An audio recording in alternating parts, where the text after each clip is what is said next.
오늘 우리에게 주시는 하나님의 은혜의 말씀은 야고보서 1장 1절의 말씀입니다. 야고보서 1장 1절의 말씀 다 같이 합독하도록 하겠습니다.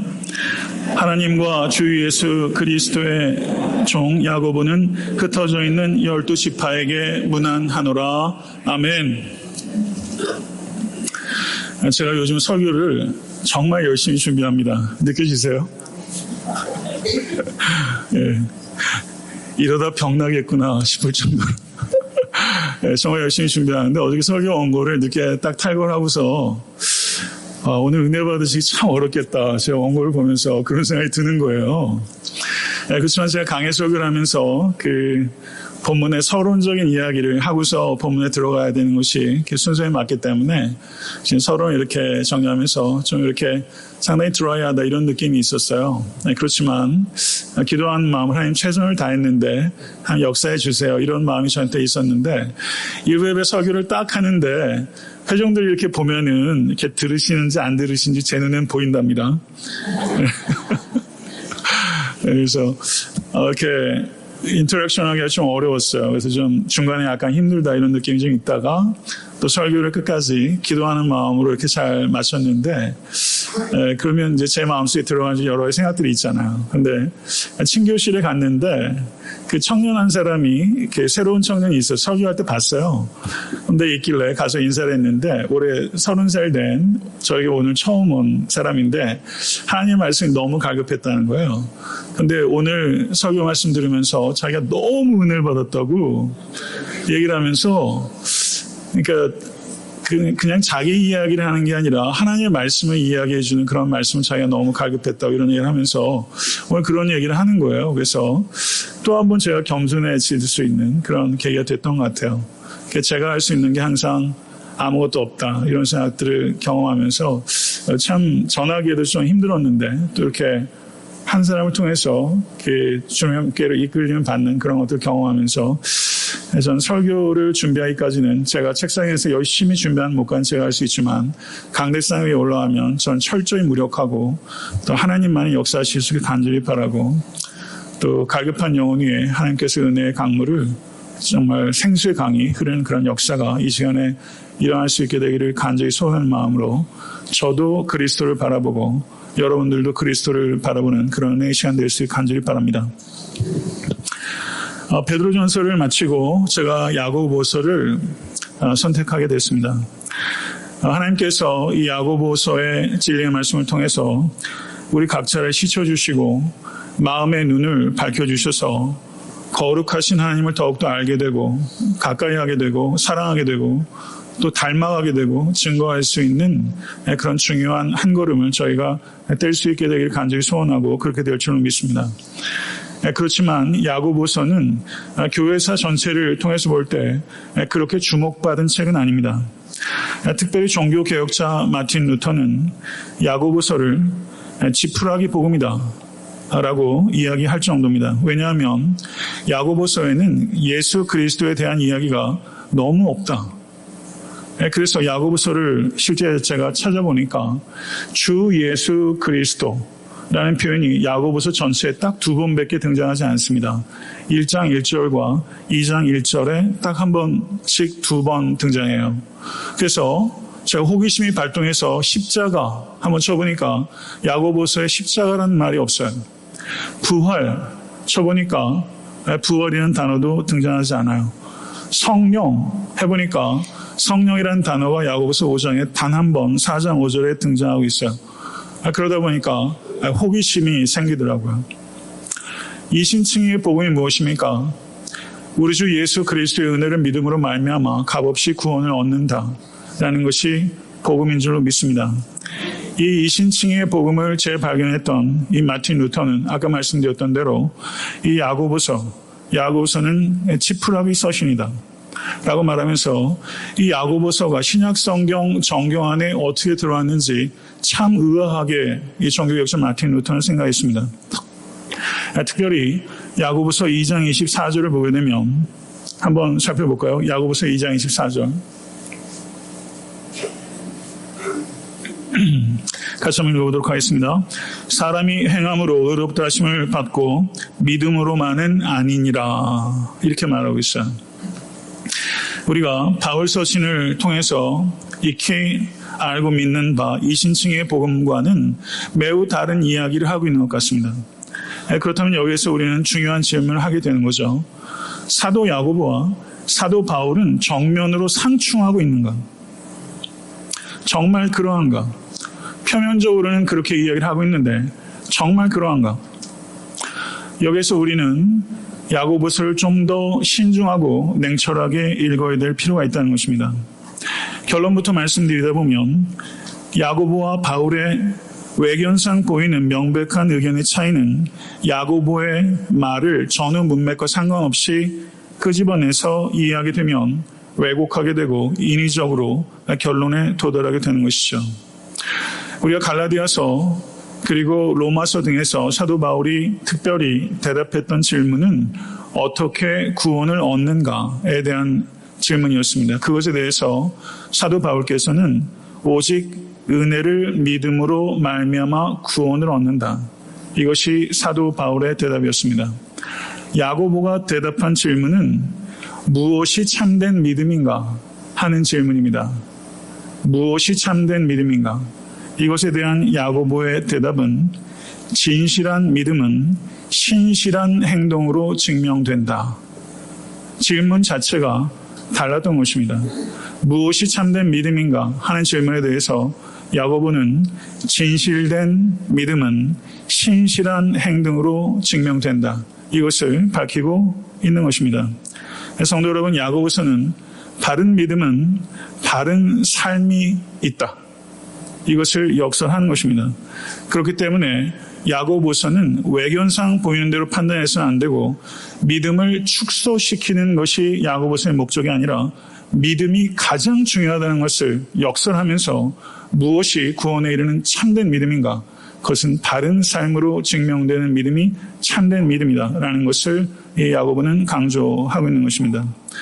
그렇게 보면 야고보서를 읽어가면서 우리는 사도 바울과 이 사도 야고보가 서로 상충하고 있는 것이 아니라 서로 보완하고 있다는 것을 우리가 깨닫게 될 것입니다. 우리가 성경에 여러 가지 권대를 문학적으로 분류할 때 이 야고보서를 일반 서신 혹은 공동 서신이라고 분류합니다. 일반 서신에 들어가는 책들이 7권인데요. 베드로 전후서, 요한 1, 2, 3서, 유다서 그리고 야고보서 이렇게 7권의 성경을 일반 서신 혹은 공동 서신이라고 합니다. 일반 서신이라고 하는 것은 갈라디아서는 갈라디아 교회, 로마서는 로마 교회, 어떤 특정한 교회에게 보내진 서신서가 아니라 여러 교회 일반에게 대상으로 보내져서 교회들 속에서 회람될 목적으로 쓰여진 서신이기 때문에 이와 같은 7개의 서신을 일반 서신, 공동 서신이라고 하는 것입니다. 이 야고보서는 이렇게 일반 서신에 속하는 것인데 야고보서를 조금만 주의 있게 읽게 되면 야고보서는 다른 서신서와는 달리 대단히 독특한 서신이다라는 것을 금방 깨닫게 됩니다. 야고보서를 읽게 되면 야고보는 저술가라기보다는 설교가의 면모가 훨씬 더 드러나고 있다는 것을 우리가 야고보서를 통해서 보게 됩니다. 부탁드리기는 주중에 한번 댁에서 야고보서를 한번 깊이 있게 한번 정독해 보세요. 거기에 보게 되면 야고보가 형제들아, 내 형제들아, 내 사랑하는 형제들아 이렇게 야고보서가 무려 15번 부릅니다. 그래서 야고보서를 수신하는 회중과 자기 자신과 생생하고 그리고 따뜻한 관계가 줄곧 느껴질 수 있도록 형제들아, 내 형제들아, 내 사랑하는 형제들아 라고 15번이나 부르고 있다는 것을 보게 됩니다. 그리고 회중들의 주의가 산만해지지 않도록 야고보는 계속해서 질문을 던집니다. 제일 첫 번째 질문이 2장 4절인데요. 너희끼리 서로 차별하며 악한 생각으로 판단하는 자가 되는 것이 아니냐. 2장 14절은 내 형제들아 만일 사람이 믿음이 있노라 하고 행함이 없으면 무슨 유익이 있으리요. 그 믿음이 능히 자기를 구원하겠느냐 라고 말하면서 야고보는 계속 질문을 던지면서 회중들이 긴장의 끈을 놓지 않도록 하는 탁월한 수사학을 가지고 있는 그런 설교자다 이렇게 볼 수 있는 것이죠. 그리고 야고보서를 보게 되면 말, 그리고 키, 불, 샘물, 그리고 원유에 관계된 이야기들, 그리고 농사에 관계된 이야기들처럼 마치 예수님께서 마태복음 6장에서 하늘에 나는 새와 들에 핀 백합화를 예를 들었던 것처럼 야고보는 우리의 일상사 속에서 굉장히 친근하게 볼 수 있는 여러 가지 일들, 익숙한 것들을 사례로 들고 있는 것을 볼 수 있습니다. 그리고 야고보서에서 야고보는 매우 매섭게 꾸짖기도 하고 단호하게 명령하기도 합니다. 야고보서가 5장으로 구성되어 있고 야고보서 전체가 108절로 이루어져 있는데 야고보서의 명령이 무려 59개의 명령들이 108절에 59개의 명령들이 이 야고보서에 있다는 것이죠. 그러면 어떻겠습니까?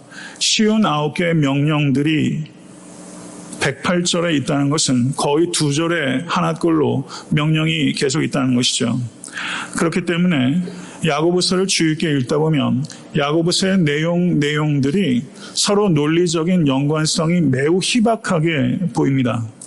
그래서 명령들로 계속 이어지기 때문에 한 주제에서 한 주제로 바로바로 넘어간 듯한 인상을 받기 때문에 야고보서를 문학적으로 이해하다 보면 마치 구약에서 잠언을 읽는 것과 같은 느낌을 야고보서에서 받을 수 있게 되고, 그래서 저는 야고보서는 신약의 잠언이다 이렇게 별칭을 붙여도 그다지 틀린 이유는 아니다. 저는 그렇게 생각이 됩니다.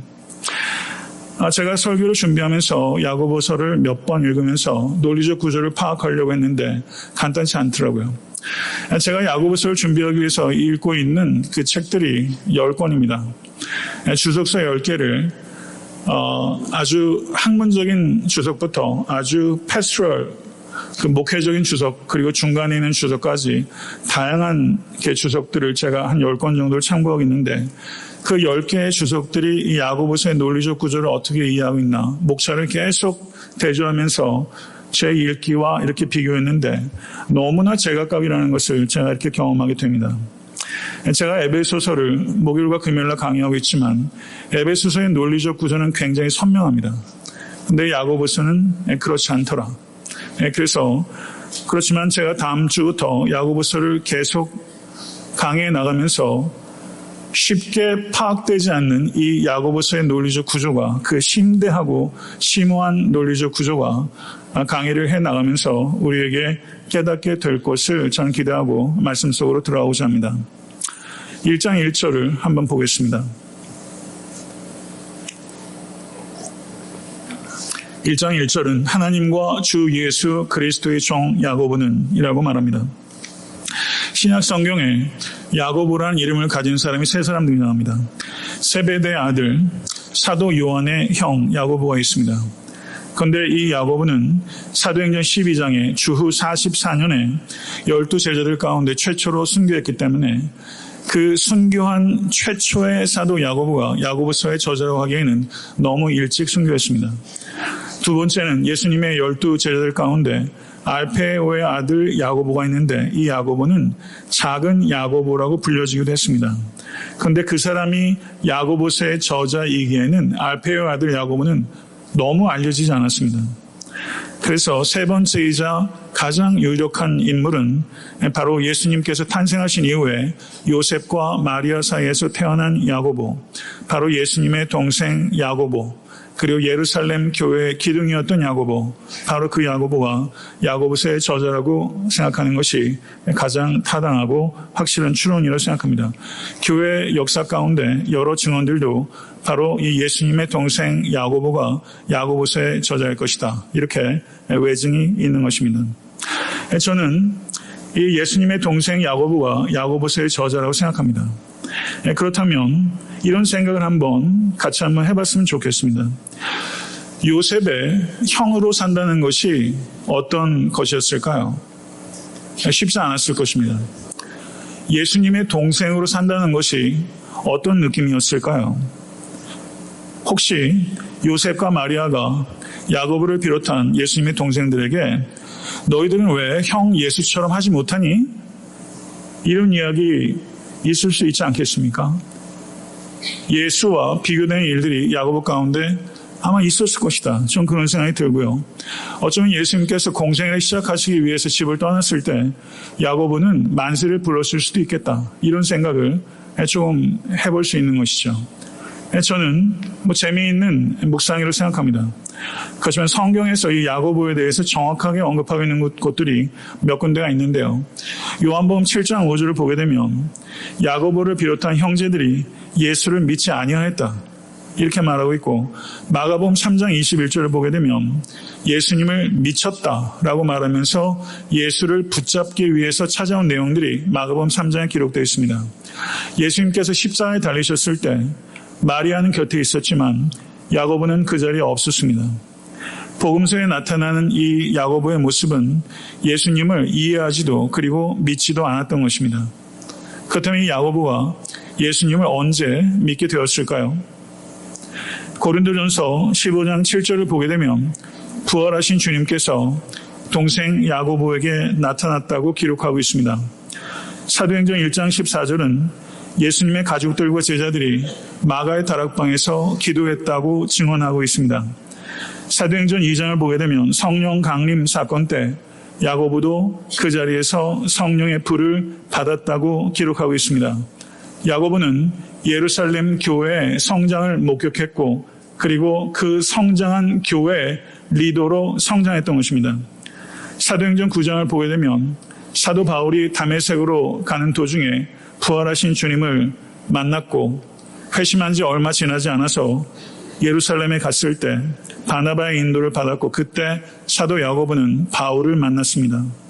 그리고 사도행전 15장을 보게 되면 어떤 사람들이 모세의 법대로 할 일을 받지 아니하면 능히 구원을 받지 못한다라고 주장하며 다툼이 발생했을 때 야고보는 예루살렘 공의회를 대표하는 지도자로서 오직 믿음으로 은혜에 의해서만 구원을 얻는다라고 예루살렘 공의회 가장 최초의 중요한 선포를 했던 것입니다.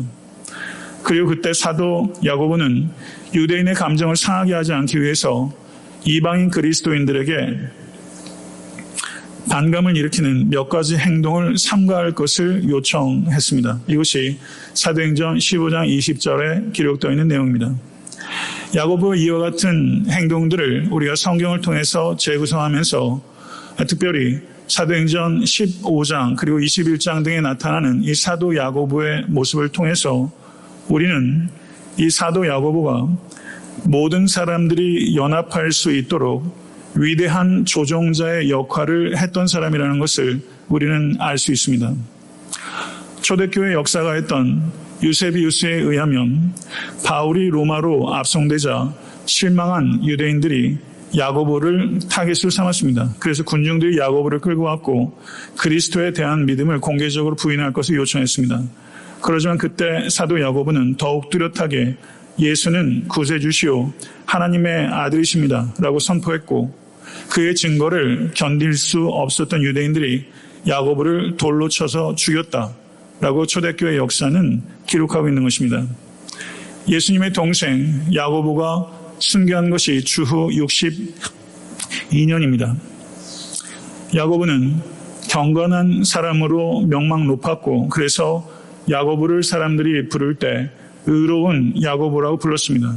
그리고 야고보는 기도할 때 워낙 오래 기도했었기 때문에 그 무릎이 마치 낙타 무릎과 같다고 해서 초대교회 역사 가운데 야고보의 별명은 낙타 무릎이다. 이런 기록을 남기고 있는 사람이에요. 우리가 기도를 많이 하는 사람들을 우리가 흔히 낙타 무릎을 가지고 있다는 말은 지금 우리 가운데 회자되는 말이 아니라 사실은 이 사도 야고보를 초대교회 역사 가운데서 지칭할 때 낙타 무릎을 가지고 있었던 사람이다. 이렇게 이야기를 했다는 것이죠. 저명한 신약학자 중에 크레이그 블럼버그라는 학자가 있습니다. 그 학자를 비롯해서 많은 수의 학자들이 야고보서가 집필된 연도가 언제인가라고 했을 때 40년대 중후반에 이 야고보서가 기록되었을 것이다. 이렇게 봅니다.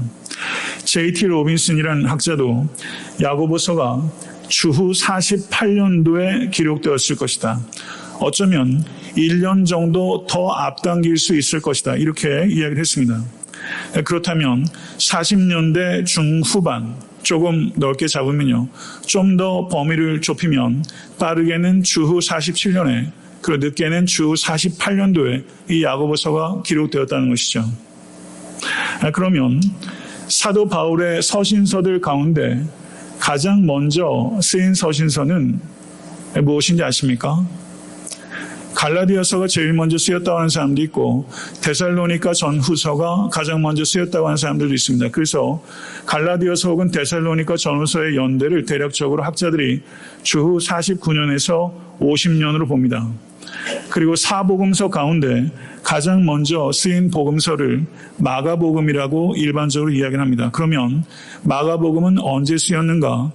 물론 학자들마다 의견 차이는 있지만 마가복음이 주후 64년에서 66년 사이에 쓰였을 것이다. 이렇게 이야기를 합니다. 그렇다면 최초의 복음서가 주후 64년에서 66년 사이에 쓰였고 최초의 사도 바울의 서신서가 주후 49년에서 50년에 쓰였다면 야고보서는 그 연대를 47년, 48년으로 본다면 우린 여기에서 매우 의미심장한 결론에 도달하게 되는 것이죠. 신약 성경 27권 가운데 최초로 쓰인 하나님의 말씀이 바로 제가 강의하고 있는 야고보서가 마가복음보다도 먼저 그리고 갈라디아 혹은 데살로니가 전후서보다도 먼저 쓰인 주후 47년, 48년에 쓰였다는 사실입니다. 신약 성경에서 가장 먼저 쓰인 성경을 저희들이 이제 보게 되는 것이죠. 그래서 야고보서는 교회의 뿌리다 라고 말할 수 있는 거룩한 하나님의 말씀인 줄로 믿습니다. 이런 중요성을 야고보서가 갖고 있다는 것이죠. 모쪼록 여러분과 제가 야고보서를 더욱더 경외심을 가지고 그리고 겸손함을 가지고 야고보서에 나타나는 하나님의 말씀을 들을 수 있게 되기를 간절히 소원합니다. 야고보서의 그 자기소개를 한번 보도록 하겠습니다. 야고보의 자기소개, 하나님과 주 예수 그리스도의 종 야고보. 한번 따라해 보시겠어요? 하나님과 주 예수 그리스도의 종 야고보. 외우실 수 있겠죠? 하나님과 주 예수 그리스도의 종 야고보. 이렇게 소개했어요. 어떤 느낌이 있으세요? 너무 간결하다. 너무 간결하다. 너무 겸손하다. 그런 느낌들을 받게 되는 거예요. 되게 사람들은요, 저 역시 마찬가지입니다. 제가 아는 사람 중에서 세상에서 이름 좀 있는 사람, 그리고 힘께나 쓴다는 사람이 있으면 그 사람 알고 있다는 것을 어떻게 해서든지 내세우고 과시하고 다른 사람들의 주목을 받으려고 하는 속성이 제게 있습니다. 그런데 야고보를 보게 되면요, 야고보서 안에 야고보가 내 형제여, 내 사랑하는 형제여 몇 번 부른다고 말씀했어요? 15번. 108절에 구성되어 있는 야고보서에 무려 15번 내 사랑하는 형제여라고 불러요. 야고보는요, 형제여라고 부르는 것을 너무 좋아하는 사람이에요. 그런데 정작 자기를 소개할 때는 자기의 형제인 예수께서 내 형제 예수 그리스도 이런 말 없다는 거예요. 그런 말을 싹 빼고 있어요. 자신이 예수의 형제라는 말을 하지 않습니다. 그리고 심지어 자기를 그리스도의 사도라고도 말하지 않습니다. 나는 최초의 교회였던 예루살렘 교회의 장로란 말도 하지 않습니다. 야고보는 다 뺍니다. 한 가지만을 얘기합니다. 나는 하나님과 주 예수 그리스도의 종입니다. 나는 종입니다. 이 한 가지만을 가지고 자기 정체성을 삼은 사람. 성도 여러분, 우린 이렇게 간결하고 우린 이렇게 겸손합니까? 예수 그리스도를 호칭하는 가장 함축적이고 가장 뛰어난 호칭은 주 예수 그리스도입니다. 예수님은 주이십니다. 가장 탁월한 호칭입니다. 가장 지존한 호칭이에요. 그럼 예수님이 주님이시다. 이게 무슨 뜻입니까? 이것을 영어로 번역할 땐 Lord라고 번역하는 거죠. Lord. 구약 성경에서 Lord라고 지칭되신 이는 오직 성부 하나님 한 분밖에 없습니다. 신약 성경에서 Lord라고 지칭된 이는 우리 주 예수 그리스도예요. 그러면 Lord라는 이 호칭은 예수 그리스도의 신성을 나타내는 것입니다. 예수님의 신성을 나타낼 때 하나님의 아들이라는 호칭과 주라는 호칭, 이 두 개의 호칭이 쓰여요. 이 두 개의 호칭은 같은 것입니다.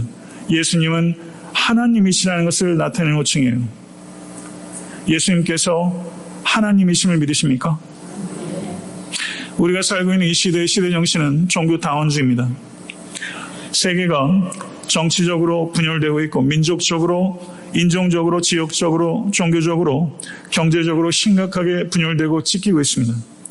종교 다원주의는 세계의 정치, 종교 지도자들이 세계의 모든 제종교들에게 동등한 지위를 부여함으로 평화를 이루려고 하는 의도에 따라 생긴 측면이 많습니다. 그래서 세상 사람들은 교회에게 압박합니다. 예수님을 위대한 스승이다, 종교의 창시자다, 위대한 위인이다 라고 말하는 것은 전혀 문제가 없지만 예수님을 하나님이시다 라고 말하는 것은 희석하려고 세상 사람들이 교회와 성도들을 억압합니다. 성도 여러분, 우리 그리스도인들은 편협한 신앙인이 되어서도 안 되고 다른 종교를 가지고 있는 사람을 무시해서는 안 됩니다. 타 종교인들을 존중하고 그리고 그들에게 친절하게 대해야 되는 것은 언제 어디서나 우리가 가져야 될 태도입니다. 그럼에도 불구하고 사도행전 4장 12절 다른 이로서는 구원을 얻을 수 없나니 천하 인간의 구원을 얻을 만한 다른 이름을 우리에게 주신 일이 없음이니라. 아멘. 우리는 이것을 믿는 사람들입니다. 종교 간의 조화를 위해서 예수께서 하나님이시라는 것을 포기할 수 없습니다. 그것을 포기하고 하나가 되는 것은 연합이 아니라 야합이기 때문입니다. 그것은 소위 사랑이라는 명목으로 하나님의 사랑의 극치이신 예수 그리스도의 십자가를 짓밟는 행위가 되기 때문입니다. 그들을 사랑하지 않아서가 아니라 그들을 진실로 사랑하기 때문에 예수께서 하나님의 아들 주시라는 것을 우리는 결코 포기할 수 없는 것입니다. 성도 여러분, 하나님께로 이르는 길은 오직 우리 주 예수 그리스도 한 분밖에는 없습니다. 나로 말미암지 않고는 아버지께로 올 자가 없느니라. 다른 길은 절대 없으며 앞으로도 절대 없을 것입니다. 예수께서 주이십니다. 이것은 과학으로 증명할 수도 없고 과학으로도 부인할 수 없습니다. 예수님께서 하나님이시라는 사실은 예수님과의 인격적인 만남을 통해서 성령께서 우리 각 사람이 깨달을 수 있도록 주어주신 영적인 축복이자 영적인 진리입니다. 믿으십니까? 기독교를 비판하는 사람들이 많습니다. 기독교가 비판받는 것은 타종교에 대한 포용성이 없어서가 아닙니다. 우리가 주장하는 바 예수께서 주이시다, 하나님의 아들이시오 그리스도시다 라는 이 복음에 부합하는 걸맞은 삶과 희생과 헌신이 우리에게 없기 때문입니다. 십자가를 전하기 때문에 비판받는 것이 아니라 성도가, 교회가 십자가를 지지 않기 때문에 비판을 받는 것입니다. 사랑하는 성도 여러분, 우리는 예수님의 주되심을 포기할 수 없습니다. 주되심을 포기하지 않고도 얼마든지 이웃들을 섬길 수 있고 사랑할 수 있고 도울 수 있습니다. 그리고 예수님의 주되심을 선포하는 것이야말로 이웃에게 진정으로 사랑을 나타내는 것이라는 것을 진실로 확신하고 그리고 실천하실 수 있는 여러분과 제가 될 수 있게 되기를 간절히 소원합니다. 예수님은 또한 그리스도이십니다. 그리스도라는 뜻은 기름 부음 받은 자라는 뜻입니다. 히브리 말로 메시아입니다. 구약시대에 기름 부음을 받은 사람들은 왕과 제사장과 선지자들, 이렇게 세 부류의 사람들이 있었습니다. 유대인들은 그리스도를 기다렸습니다.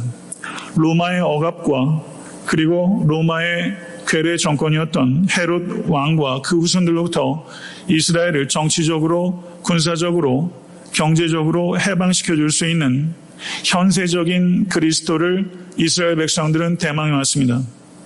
잘 아시는 대로 예수께서 광야에서 오병이어로 5,000명을 먹이셨을 때 사람들은 예수를 억지로 붙잡아 왕으로 삼으려고 했습니다. 그러나 그때 예수께서는 제자들을 바다 건너로 보내시고 산으로 올라가셔서 기도하셨습니다. 무리들의 행동은 예수님께서 자신들의 배고픈 배를 채워줄 수 있는 현실적인, 현세적인 왕을 원했던 것입니다. 그들의 욕망이 분출된 것입니다. 예수는 그리스도이십니다. 그렇지만 예수께서 이 땅에 성취해 가고 계시는 그리스도상과 무리들과 제자들이 원했던 그리스도상은 전혀 다른 것이었습니다. 유대인들이 원했던 것은 군림하는 왕이었으나 예수께서는 섬기는 왕으로 이 땅에 오셨습니다. 유대인들은 로마로부터 해방시켜줄 왕을 원했지만 예수께서는 죄와 사망으로부터 해방시키시는 왕이신 줄로 믿습니다.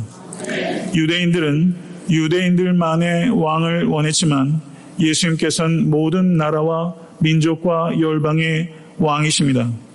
그리고 이 모든 일을 이루시기 위한 방법으로 예수께서 십자가를 감당하신 것입니다. 우리가 믿는 바 예수 그리스도는 섬기는 왕이요 고난당하는 서퍼링 메사야, 고난당하는 그리스도이신 줄로 믿습니다. 이러한 개념이 유대인들에게 없었고 그리고 이러한 왕을 유대인들은 받아들이지도 않았던 것입니다. 저는 야고보가 이야기했던 것처럼 여러분들을 한번 그렇게 불러보고 싶습니다. 내 사랑하는 형제들이요. 예수님께서 형제들의 왕이십니까? 아멘. 정말로 그러합니까? 그럼 예수께서 여러분의 왕이시라면 그 예수는 여러분에게 어떤 왕이십니까? 예수께서 우리 각자에게 말씀하십니다. 누구든지 나를 따라오려거든 자기를 부인하고 자기 십자가를 지고 나를 쫓을 것이니라. 제자도의 본질을 가르치는 말씀입니다. 이 말씀을 모르는 사람은 이 자리에 없을 것입니다. 그러나 이 말씀을 따르는 자가 이 자리에 있는지 저는 묻고 싶습니다. 우린 예수를 그리스도라고 고백합니다. 그리스도라고 믿습니다. 그렇다면 예수가 그리스도라고 믿는다는 것은 어떤 것을 의미하는 것입니까? 예수께서 가셨던 길을 걸어간다는 다짐이 그 안에 있는 것입니다. 섬기는 왕이요 고난받는 왕이신 예수를 고백하고 믿는 자는 그 역시 섬기는 삶을 살고 그리고 주와 복음을 위해서 고난받는 삶을 기꺼이 걸어가겠다는 헌심과 실천이 그 안에 있는 것입니다. 만약에 여러분과 제가 예수를 그리스도라고 고백하면서 입으로는 고백하면서 삶으로는 섬김과 그리고 자기 부인과 고난이 없다면 우리는 입으로 고백한 그리스도를 삶으로 부인하는 삶이 될 것입니다. 사랑하는 성도 여러분, 모쪼록 이 자리에 계신 모든 권속들이 예수를 그리스도라고 입으로 고백할 뿐만 아니라 삶으로 섬김과 고난에 동참함으로 부끄러움 없이 예수를 그리스도로 고백할 수 있는 모든 권속들이 될 수 있게 되기를 우리 주 예수 그리스도는 간절히 축원합니다. 야고보서의 수신인이 흩어진 12지파라고 말하고 있습니다. 12지파는 로마 제국 전역에 흩어져 있는 예수님을 믿는 유대인 그리스도인들을 모두 지칭하는 것입니다. 예루살렘에 박해가 닥쳤을 때 유대인들이 예루살렘 밖으로 탈출했고 그리고 예루살렘의 명절 때 전 세계에 흩어졌던 유대인들이 예루살렘에 와서 그때 예루살렘에서 예수를 믿고 또다시 삶의 자리로 돌아갔죠. 그래서 이 두 부류의 사람들을 모두 합해서 흩어진 12지파라고 이야기를 하는 것입니다. 흩어진 12지파, 흩어진 사람들, 이것이 이 땅에서 교회의 정체성이요 여러분과 저의 정체성이 되어야 되는 것입니다. 교회는 무엇입니까? 모이고 흩어지는 곳입니다. 교회는 모이는 곳인 동시에 흩어지는 곳이 되어야 됩니다. 복음을 들고 흩어지는 공동체, 그리고 그런 지체가 될 수 간절히 바랍니다.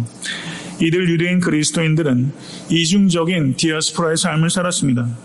그들은 예수님을 주와 그리스도로 믿었기 때문에 유대인 공동체로부터 출교당했고 핍박을 당했습니다. 그리고 그들은 유대인이었기 때문에 로마인들로부터 핍박을 당했습니다.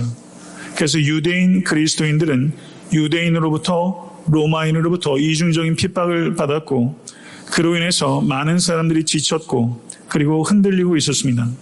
바로 그때 사도 야고보는 핍박과 혼돈과 변절의 소용돌이 속에서 견고하게 설 수 있도록 간곡하고 강력한 권고의 편지를 써야 될 필요성을 느꼈고 바로 그 책이 바로 우리가 읽고 있는 야고보서입니다. 이토록 괴로운 처지에 있던 유대인 그리스도인들에게 사도 야고보는 짤막하게 인사합니다. 제일 마지막에 무난하노라 이렇게 인사하고 있는데요.